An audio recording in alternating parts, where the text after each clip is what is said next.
Nuk ka pasur ndonjë përgjigje apo ndonjë prononcim publik se ku do të dërgohen 200 të burgosur që gjenden në qendrën e paraburgimit në Gjilan. Tani kanë kaluar një vit dhe zyrtarisht dhe publikisht nuk kemi asnjë informacion se si po shkon procesi në zbatimin e kësaj marrëveshje. Është jo serioze qesharake që të thuhet se Danimarka nuk ka kapacitete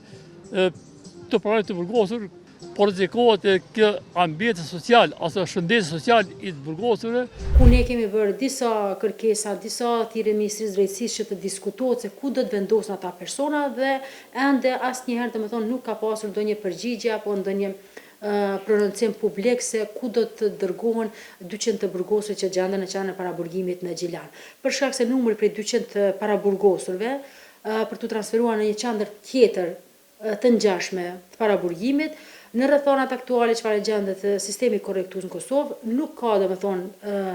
vendet mjaftueshme, e kemi përsërit disa herë dhe prapë përsërisim, ka vende të lira në institucionet korrektuese, po në bazë të legjislacionit dhe standardeve të drejtave njeriut, këto vende të lira që gjenden në qendrat korrektuese janë për kategori tjera, pra janë për persona të dënuar me vendim gjykatës, janë për gra të dënuara, pra hapësira që ka të mjaftueshme, po ashtu janë disa vende të lira në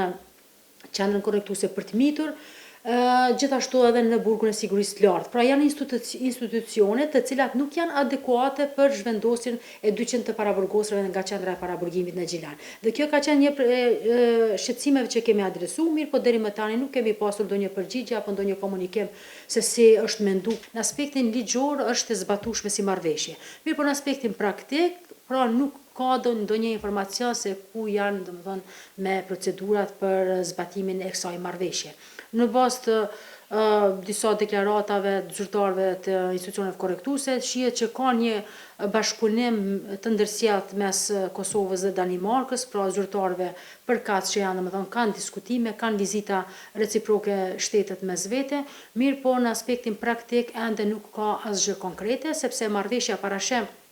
përveç 15 milion euro çdo vit për Kosovën, pra që i japin për implementimin e kësaj marrëveshje. Me marrëveshje është parapo që një shumë fillestare prej 5 milionësh do të transferohet menjëherë pas ratifikimit të marrëveshjes, ku parashihet edhe renovimi dhe përshtatja e objektit të qendrës paraburgimit në Gjilan për nevojat e sistemit danes për transferimin e të burgosurve nga atje. Mirë, po tani kanë kaluar një vit dhe zyrtarisht dhe publikisht nuk kemi asnjë informacion se si po shkon procesi në zbatimin e kësaj marrëveshje. Edhe kjo domethënë është një ngecje ndoshta në komunikim me publikun dhe palët e interesit, sepse ka edhe përveç të burgosurve që nuk e din për fatin e tyre se ku do të transferohen, po ashtu kemi edhe një numër të madh të stafit që janë të angazhuar. Ata janë të dënuar për vepra të rënda kriminale, të cilët ministra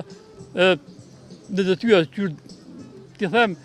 e kam shtypur nga opinioni, ku nuk kanë treguar as profili i atyre që do të cilën, as ata nuk janë as një i burgosur